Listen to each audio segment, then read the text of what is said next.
Now, if I look at those data in trial 1, if you go all the way back earlier, I had 0.1883 grams of the ammonium oxalate monohydrate. Again, remember that water is very important for your calculations. And I said that I started off with about 2.3 cubic centimeters. I added enough permanganate to take it down to about 31.1 cubic centimeters. That was on that last slide of the previous movie.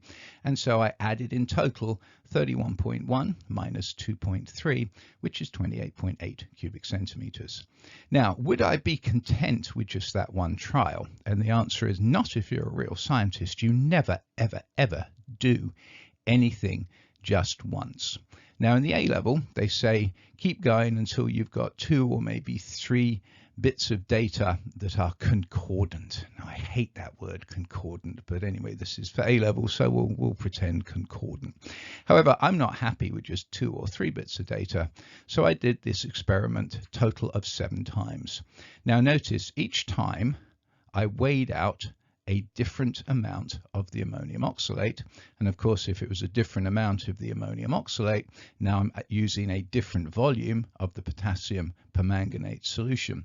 So you can't just look at these data and say what's concordant, because the amount of volume depends on the mass of this, and the amount of that I took is not the same each time.